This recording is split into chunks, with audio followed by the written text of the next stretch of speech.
ये तो काया ऐसी है जिस प्रकार से कच्ची मिट्टी का घड़ा ओस लगे बूंद लगे गल जाएगा, टूट जाएगा, बिखर जाएगा। कण ही तो जोड़े हुए हैं। इंसान के शरीर में भी इसी प्रकार 5 तत्वों से ही बना है। ये बोधी नाव है और इसमें सामान कितना कितना डाल लिया हमने सदियों तक का। और ये भवसागर संसार है। इस संसार में ये छोटा सा जीवन लेके इतनी ज़्यादा ख्वाहिशें इंसान ने पाल ली और फिर वो इससे तैरने की कामना करता है। कैसे हो सकता है? इसलिए इसको जरूरत पड़ी कि सहारा चाहिए। सहारा कौन देगा? परमात्मा तो स्थूल रूप में कहीं मिलता दिखाई नहीं देता। उससे जाके बोल दे। वो ढूंढता है सतगुरु को, क्योंकि सतगुरु उससे मिलाने वाला है। सतगुरु ने उसका पता दिया है कि उसका पता ठिकाना मेरे पास है। फिर उससे प्रार्थना करते हो कि मुझे आप इस योग्य बनाओ। मेरे अवगुणों की ओर ध्यान ना देके मैं अवगुणगारा हूं, उन अवगुणों को बख्श के मुझे अबल निबल और अज्ञानी समझ के, मुझे दुर्बल बुद्धिहीन कर्महीन भागहीन समझ के, बेसहारा और यतीम जान के आप सहारा दो, तो ये मेरे जीवन के नैया पार लग सकती है। ये दास की प्रार्थना ये होती है कि दास अपने आप को स्पष्ट रूप से कहता है कि हाँ मेरे अंदर अवगुण है। जो अपने अवगुणों को छिपा लेता उदास नहीं है। फिर तो मन के खेल में चालाकी करता है, चतुराई दिखाता है, बुद्धि के दायरे में है वो। लेकिन यहाँ ना बुद्धि चलती है ना मन का खेल चलता है। ये सब के सब काल के दायरे में आते, काल ये काम करवाता है। तो कितनी बार आप सुनते हो महापुरुषों ने कितनी कही कि कहो जी कैसे तैयार हो गए हमारा अवगुण भरा शरीर, कि हमारा शरीर तो अवगुण से भरा पड़ा है। तन से नेक काम नहीं करते, मन से अच्छे विचार नहीं रखते, वाणी से मीठा कभी बोलते नहीं। इंसान के तरने के 3 ही साधन है, शास्त्रों के लेख हैं कि इनको पवित्र बनाए बिना तो कोई काम चलेगा नहीं। पवित्र कैसे बनेंगे? पवित्र तो तन की सेवा करने से तन पवित्र होगा, मन में अच्छे विचार अच्छे ख्याल रखने से मन पवित्र होगा, शुद्ध और मीठी वाणी बोलने से, प्रभु के नाम का सुमन करने से तुम्हारी जबान और तुम्हारी बोली पवित्र होगी। 3 विधि से ही जीव का कल्याण है। तन पवित्र सेवा किए, धन पवित्र किए दान, मन पवित्र हरि सिमरन से त्रिविध हो कल्याण। शास्त्रों के लेख कहते हैं ये। तो अपने जीवन में भी लागू करके देख लो। जो लोग सेवा करते हैं कर्म है, पुण्य का कर्म है, नेक कर्म है, उत्तम कर्म। उत्तम कर्म और सर्वोत्तम कर्म है नाम की भक्ति करना, दान करना, परोपकार करना, परहित करना, ये शुभ कर्म है। लेकिन प्रभु की भक्ति करना उत्तम कर्म है, सबसे उत्तम से ऊंचा कर्म कोई नहीं। और उनकी बात देखो जिन्होंने ये किया, प्रभु की भक्ति की, मन लगा के, चित्त लगा के, हृदय में विरह जगा के, सच्ची प्रीति जिन्होंने लगाई, उन्होंने ही भक्ति में उन्नति पाई। बाकी दिखावे की बात रही। उस भक्ति में जब आनंद और रस आता है तो दुनिया के रस फीके लगते हैं। जब तक ये रस भावा तो वो रस नहीं पाओ। संसार के रसों को जब तक चाहते हो वो भक्ति का रस नहीं मिलेगा। उस रस को पाना चाहते हो ना, भक्ति के रस को, तो इस रस को त्यागना ही पड़ेगा। ये रस एक नहीं है। मन और इंद्रियों के जितने भी भोग हैं, जितने भोग्य पदार्थ हैं, वो रस है। शब्द है, स्पर्श है, रूप है, रस है, गंध है। लेकिन उनको भी सही तरीके से अगर उपयोग करें, उनका रुख पलट दो। ये शब्द जो बैखरी वाणी से बोलते हैं, इनको मीठा बना लो, और जो शब्द की धुन होती है उसको सुनने का प्रयास करो। स्पर्श सतगुरु से करो। जिस प्रकार से चुंबक को छूने से लो, अगर छू दे तो चुंबक के गुण उसमें आ जाते हैं। इसीलिए गुरु से आशीर्वाद लेते हैं।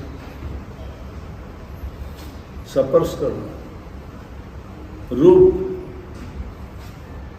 उनकी छवि को निहारना, अंदर में एकाग्र कर देना। बिना एकाग्रता के कुछ नहीं मिलता। सूर्य को भी किसी चीज को जलाने के लिए अपनी किरणों को एकत्रित करता है। एक शीशा आता है, उसको सूर्य के सामने करके नीचे अगर कोई सूखे पत्ते या कागज या कोई कपड़ा रख दोगे, उसमें आग लगा देगा। लेकिन उस शीशे पर भी सूरज उसको अपनी शक्ति को एकाग्र ही करता है, किरणों को, जब जाके उसमें आग लगती है। ध्यान और भक्ति भी इसी प्रकार से अपने मन की वृत्तियों को एकाग्र करता है। ये ध्यान है सहज तरीके से।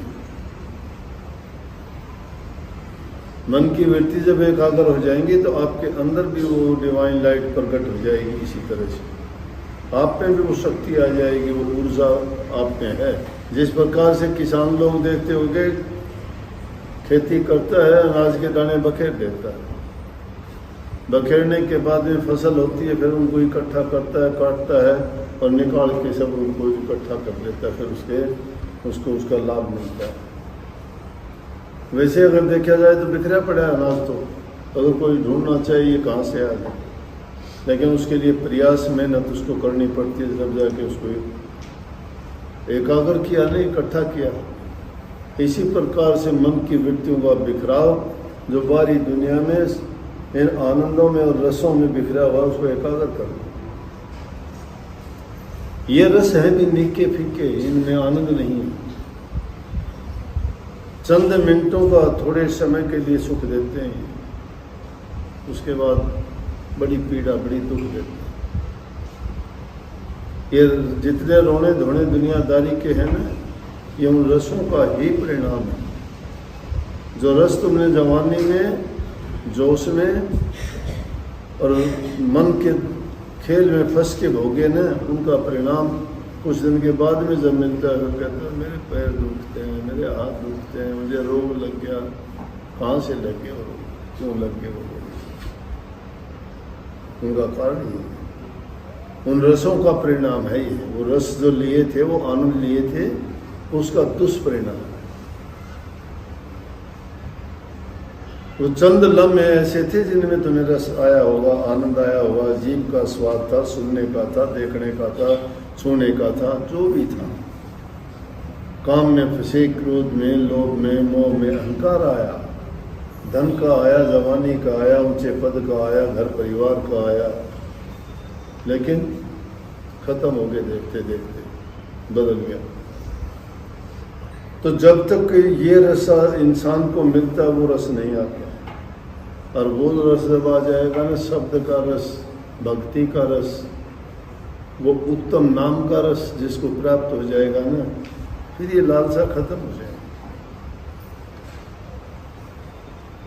आदमी जब तक जाता है, जब तक भूल में है, भरम में, उसको पता नहीं है।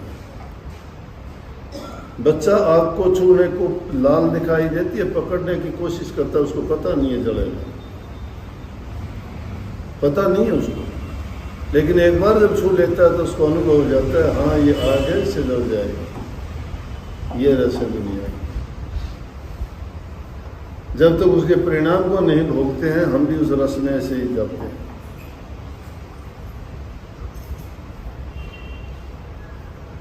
और पहचान नहीं होती है।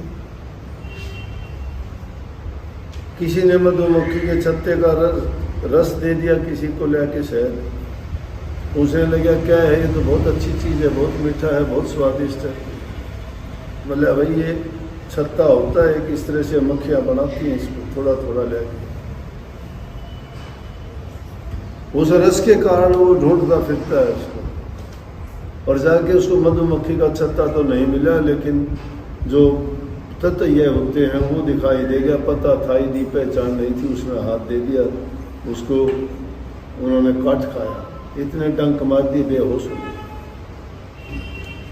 ये है हालत इंसान की। इन रसों को शहद समझ के और वो तत्व ये कि भेड़ के छाते में हाथ दे रहा है, पहचान नहीं है, समझ नहीं है। थोड़ा भी सोच ले कि इंसानी जीवन कैसा है, एक हवा का झोंका, आज है कल को नहीं।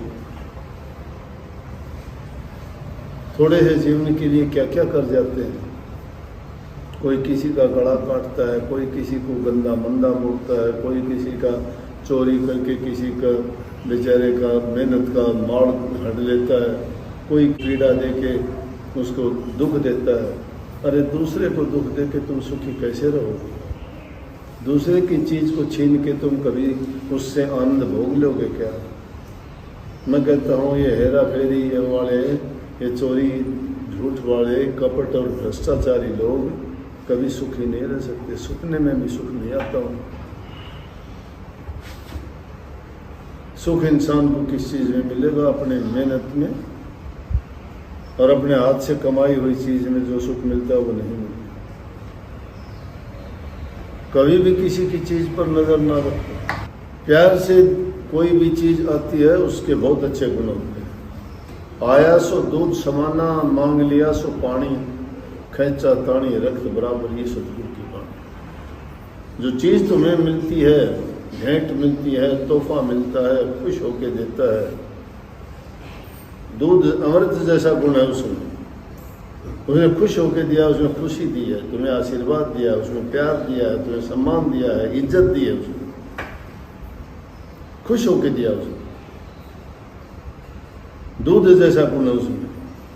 तुमने कोई चीज़ अगर मांग के ले ली तो उसमें पानी जितना गुण रहेगा। अगर मांग भी ली तो पानी जितना गुण रहेगा। सुबह सुबह ही कोई बात थी, मैं कहने लग रहा था कि कोई चीज़ मांग के लेना, चाय को दोबारा गर्म करके पीना स्वादहीन होती है, बस स्वाद नहीं रहता उसमें, वो मिठास नहीं रहता मांग के अगर लेते। लेकिन मांगना कैसा? बिना जरूरत के मांगते हो। जरूरत है, भूखे हो रोटी मांग ली, कोई दोस्त मांग, प्यासे हो पानी मांग लो, जरूरत है तुम्हारी। लेकिन सब कुछ है, फिर उसके बाद हाथ फैलाते हो, फिर क्या है कि तुम्हारी नीयत खोटी है, जरूरत नहीं है तुम्हारी। मरता हुआ कुछ भी कर सकता है, आदमी को भी खा सकता है भूखे को, वो उसकी मजबूरी है। लेकिन एक आदमी पास सब कुछ होते हुए दूसरे को हड़पना चाहता है, खाना चाहता है, किस लिए?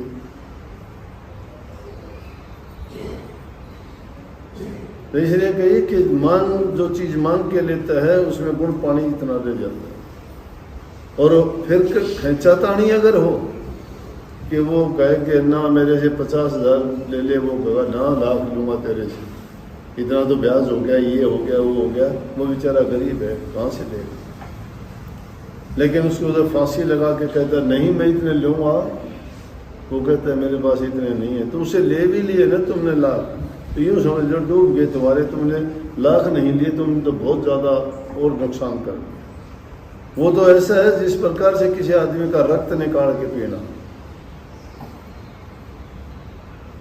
ये जीवन में रोज़मर्रा की बात है जिसको हम सोचते ही नहीं, सहज में होती रहती है, सोचते हैं ना ना कुछ नहीं ये होता है। लेकिन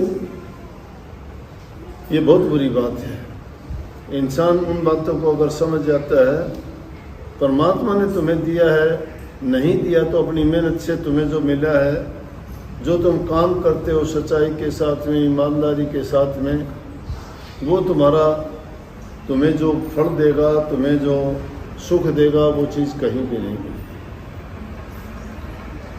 वो हेरा फेरी से, चालाकियों से नहीं मिलती। संतों ने तो कही है, बहुत अच्छी बात कही कि मांगण मरण समान है, मत कोई मांगो भीख। मांगना मरने के बराबर है, मांगना मरने के बराबर है, मत मांगो। क्यों मांगते हो?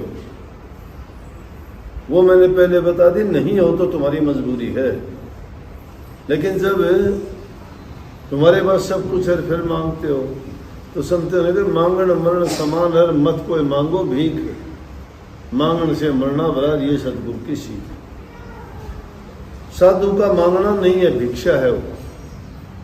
वो संग्रह नहीं करता, पेट के लिए मांगता है, भिक्षा दो, भिक्षा। संग्रह नहीं करता, किसी के लिए नहीं लेता, धन नहीं जोड़ता, प्रॉपर्टी नहीं बनाता, परिवार के लिए नहीं बनाता, भूख के लिए मांग के लेता। मांगना नहीं है। ऐसा मांगना अगले को सम्मान देना, इज्जत देना, उसके लिए एक पुण्य का काम करवाना में आ जाता है। तो कोई मांगण मरण समान है, मत कोई मांगो भीख। मांगण से मरना भला, ये सतगुरु की सीख कि मांगने से मरना भला।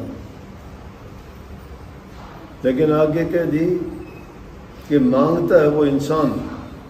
मैंने कही ना, जरूरत हो तो कोई दोष नहीं है, बिना जरूरत के मांगता है तो उस जैसा बुरा इंसान नहीं है।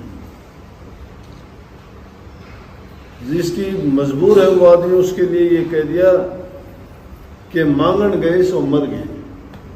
जो मांगता है ना, जरूरत वाला आदमी जिंदा थोड़ा है, ना मिलेगा तो भी मर गया। उसको मरना दिखाई देता है, इसलिए मांगता है कि मुझे देते, मेरा प्राण बच जाए। तो मर के मांगने के लिए जाता है। उसका पास कोई भी, जब उसका जोर नहीं चलता, कोई भी उसको उपाय नहीं सूझता, तब मांगने के लिए जाता है। और ऐसा जो मांगने के लिए जाता है ना, उसके मांगने में दोष नहीं है। मांगण गए सो मर गए, मर के मांगण जा, उससे पहले वो मरे जो होते कहते हैं कि फिर जब वो इंसान के पास मांगने के लिए जाता है और वो चीज होते हुए भी उसको कहता है ना भाई ना, मेरे पास नहीं है, मैं नहीं दे सकता, तो उससे पहले मरा हुआ है। वो उससे पहले मरा हुआ है। एक जरूरतमंद आदमी जो तुम्हारे पास मर के मांगने के लिए जाए, अपने सब कुछ जो खो देता है तभी मांगता होगा ना। और फिर किसी के पास अगर कोई मांगने के लिए जाता है, उससे आस है कि मुझे ये चीज़ उससे मिलेगी, इसलिए वो ये ना सोचो वो तुम्हें बड़ा करने के लिए आता है, तुम्हारी इज्जत कराता है, तुम्हारे से परोपकार कराता है। जिसके पास होता नहीं उससे कौन मांगेगा? मांगता उसी से ना इंसान जो जिसके पास है, उसको आस लगी है उससे, और जिससे आस लगी है वो उसको निराश कर दे तो वो उससे भी घटिया हो जाता है। इसलिए अगर कोई तुम्हारे से मांगने वाला नहीं हो तो किसको दोगे तुम? मांगने वाला तुम्हारी इज्जत करने के लिए आता है। कोई आके कहता है मुझे ये चीज दे दे और हम नहीं देते और हमारे पास है, तो वो तुम्हारी इज्जत करने बिना कहे भी। हम वैसे तो पुण्य नहीं कर सकते, लेकिन कोई मांगने के लिए आ गया दे तो दिया, लेकिन नहीं देते हैं तो हम उससे भी पहले मरे हुए। फिर आगे कही है कि वो मांगना मुझे भी स्वीकार नहीं है, मैं भी नहीं मांगूंगा। मर जाऊं मांगू नहीं अपने तन के काज, अपने तन के काज के मेरे शरीर के लिए नहीं मांगूंगा, मेरी जरूरत के लिए नहीं मांगूंगा, लेकिन परमार्थ के कारण आवन मोहे लाज। अगर कोई किसी का परोपकार होता है, परमार्थ होता है, किसी की जान बचती है, किसी की मदद होती है, किसी को खुशी मिलती है, वो चीज़ अगर हम उसको देते हैं ना, तो उसके लिए हमें कोई शर्म नहीं है, हम उसके लिए मांग भी लें। पुण्य करना बहुत बड़ी चीज़ है, ये नेक कामों में आता है, पर हित पर उपकार में आता है। लेकिन मैंने मांगने की कही थी बात कि किसी से मांगने में आदमी को संकोच आना चाहिए। हाँ, मजबूर हो तो मांगना पड़ता है, वो मैंने पहले बता दिया। लेकिन सब कुछ होते हुए मांगते हो तो समझो कि तुम तो सब कुछ होते हुए भिखारी हो। संतों के दरबार के भिखारी अगर बनना चाहते हैं तो उनसे नाम की भीख मांगो, शांति की भीख मांगो, भक्ति की भीख मांगो, अपने जीवन को सुधार की भीख मांगो, तुम्हारे नेक कर्मों के लिए भीख मांगो, तुम्हारे दुष्कर्मों को दूर करने के लिए भीख मांगो, तो तुम्हारा मांगना है। ये झोली उनके आगे इन बातों के लिए फैलाओ, इन संसारी पदार्थों के लिए फैलाते हो। आज एक मांगोगे कल को दूसरी चीज़ खड़ी हो जाएगी, परसों तीसरी हो जाएगी। आज औलाद मांग ली, कल को नौकरी मांगोगे, परसों को बहू मांगोगे, उससे अगले दिन बेटा मांगोगे, उससे आगे पोता मांगोगे, फिर उसके लिए पढ़ाई मांगोगे, फिर उसके लिए। ये लाइन खत्म नहीं होती, चलती रहेगी। ये चलने वाला रास्ता, ये रुकने वाला नहीं है, चलता रहेगा ये। तो इस रास्ते पे चलते हुए कितने मुसाफिर आए हैं, रास्ते में मिलते भी हैं। कोई थक के रास्ते में गिर चुका है, कोई मर चुका है, कोई चल रहा है, साथ में कोई आगे भी जा रहा है। और तुम्हारे पीछे भी मुड़ के देखोगे तो लाइन लगी हुई है, टूटती नहीं है। ये जगत मुसाफिर खाना है। लेकिन इसमें जो आदमी देखते होंगे, कई रोते चीखते चिल्लाते जाते हैं, कोई हंसते मस्ती में खिलाते हुए जाते हैं, और कुछ लोग मुंह लटकाए रास्ते में ही बैठे हैं। तो जिन्होंने नेक कर्म नहीं किए, पुण्य के काम नहीं किए, परहित परोपकार नहीं किए, वो इसी जीवन में सोच लो कि उनके जीवन का परिणाम क्या होगा। और जो इंसान नेक कर्म करते हैं, अच्छे काम करते हैं, प्रभु को याद करते हैं, भक्ति करते हैं, जिनका हृदय शुद्ध है, भावना पवित्र है, और जिन्होंने परहित और परोपकार में अपना जीवन लगा दिया, उनको कोई परवाह नहीं है, बेपरवाही से मस्ती की हालत में जाते हैं। उनको पता है कि उन्होंने जो किया उसका परिणाम उन्हें अच्छा मिलने वाला है। तो सबको बहुत बहुत आशीर्वाद।